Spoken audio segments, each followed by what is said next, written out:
Hoje nós vamos mostrar o terceiro episódio da série sobre o esporte olímpico no Brasil. Nos episódios anteriores mostramos que nada mais, nada menos que 98% do investimento feito vem de dinheiro público. E a diminuição deste investimento já afeta a vida e o desempenho dos atletas. Marcos, o show agora olha para as instituições que comandam o nosso esporte, as confederações. Você sabia que há presidentes que estão há quase 30 anos no poder?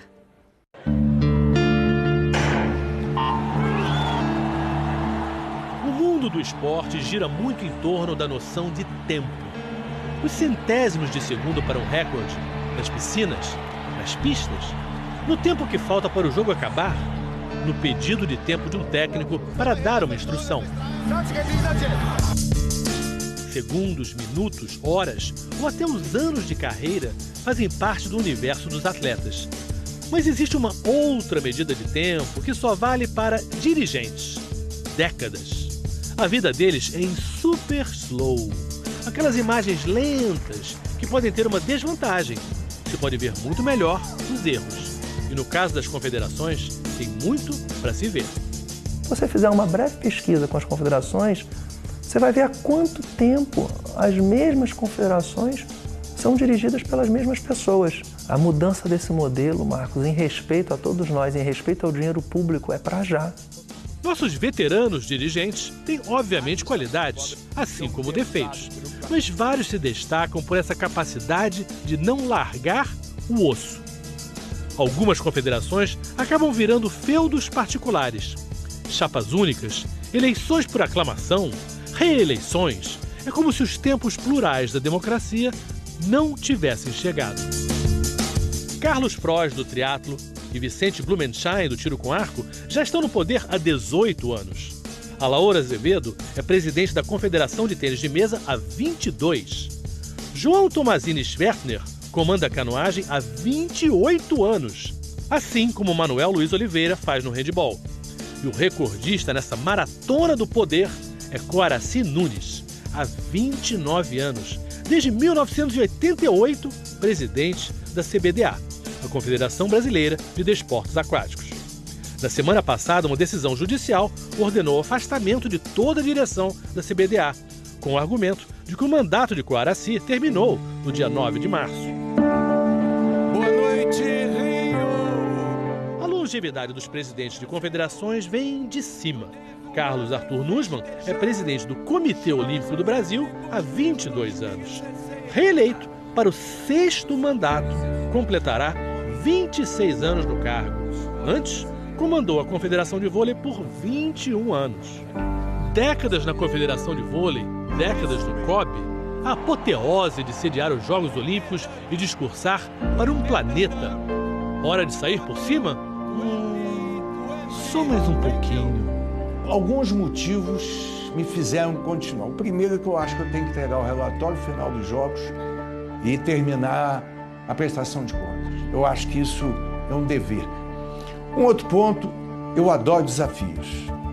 E eu acho que o desafio de começar essa nova era para o esporte brasileiro, eu gostaria de estar junto dela.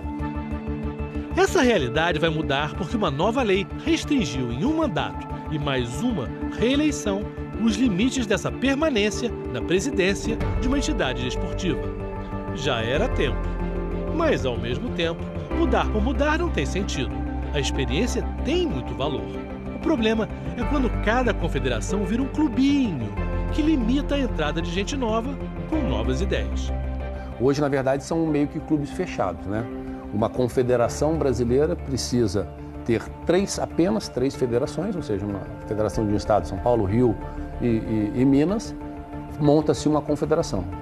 Ou seja, com 2 votos, eu poderia ser o presidente da confederação de um esporte olímpico ou não olímpico. Posso ser candidato a presidente do Brasil, se um partido me indicar, mas que eu não consigo ser presidente de uma confederação, em muitas delas, né? Algumas talvez sim, mas na maioria eu tenho que ter sido presidente de federação, tenho que ser indicado. Porque é fácil se observar como os grandes ídolos do esporte brasileiro, de uma maneira geral, não se envolvem com as confederações das modalidades que fizeram deles destaques mundiais. Razões à parte, esse desperdício causa um enorme prejuízo para o nosso esporte. Para quem se acostumou a receber dinheiro público, são tempos difíceis. O que jorrava, hoje vive um racionamento. Por exemplo, a Confederação de Tênis de Mesa perdeu tanto do seu orçamento que está tendo que sacrificar justamente a garotada que poderia despontar como futuros campeões. Já nas equipes de menores, aí vamos dizer, equipes infantis e juvenis, aí realmente é uma desgraça, porque eu tenho pago 10, 12, 13 eventos todo ano e esse ano não vou pagar nenhum. São muitos esportes onde o planejamento está tendo que se adaptar a esses novos, magros tempos. E como bolinhas, todos vão ter que ir de um lado para o outro para arrumar dinheiro. Sem ter mais que desempenhar o papel de anfitrião, tudo de certa forma vai ter que recomeçar do zero, até para evitar velhos problemas. Parcerias antigas foram abaladas por escândalos em que quase houve um divórcio.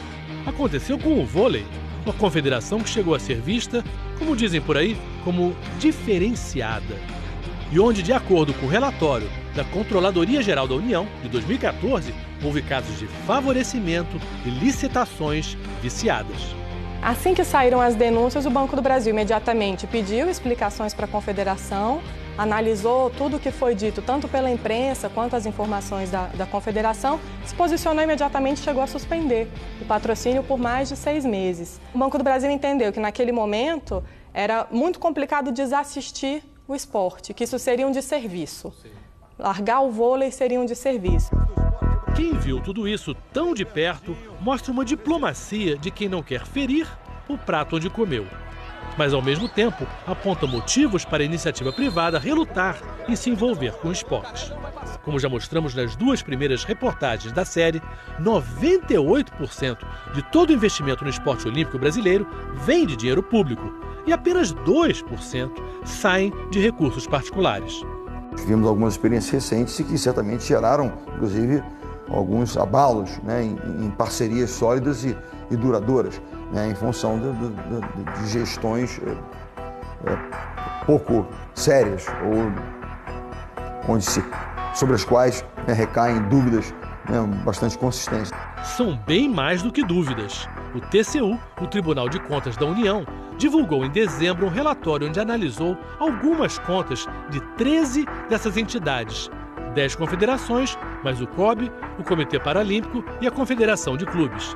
Em apenas uma não se pôde enxergar irregularidades, da Confederação para deficientes visuais. Em todas as demais, o TCU encontrou erros graves. E para quem tem a missão de proteger o dinheiro público, a disposição é clara. Isso não vai ficar assim, não. O tribunal avalia a possível responsabilização de dirigentes por práticas irregulares e, inclusive, para devolução de recursos públicos que foram ou desviados ou que não se comprovou a sua real utilização. O TCU encontrou indícios de práticas erradas e ilegais, como superfaturamento, fraudes em balanços, desvios e licitações suspeitas. Existem vários exemplos de má gestão e de dirigentes sem credibilidade. E a desorganização, muitas vezes, abre a porta para a corrupção, grande e pequena. Mas se existem razões para suspeitas, existem também razões para se ter esperança. Várias confederações estão se adaptando bem aos novos tempos. Veja o exemplo do rugby, um esporte que voltou a ser olímpico no Rio, que não tinha nenhuma tradição no Brasil. Pois partindo do zero, e hoje usando a experiência de um argentino radicado no Brasil há anos, foi se construindo um modelo que agora caminha sozinho. Hoje, 18 marcas têm parceria com a Confederação de Rugby. Imaginar um patrocínio de grandes empresas era algo que parecia utópico, mas a gente conseguiu os primeiros apoios graças a demonstrar que tínhamos uma governança 100% profissional e muito transparente. Na última reportagem da série, ideias de um debate sobre o futuro, possíveis soluções para a gestão do esporte brasileiro. O atleta tem que votar, o treinador tem que votar, as federações votam, mas tem que ter igualdade. Você tem que ter regras abertas e transparentes para você evoluir. A base é o principal. Tá? Igual você vai construir um prédio, primeiro você tem que ter um projeto, depois você tem que construir o alicerce. Se você começar pelo acabamento, praticamente em 1, 2 anos vai ruir tudo. Não tem dinheiro, a gente tem que levantar da cadeira e ir atrás buscar parceiros, mostrar, sabe? O dinheiro não cai no seu colo.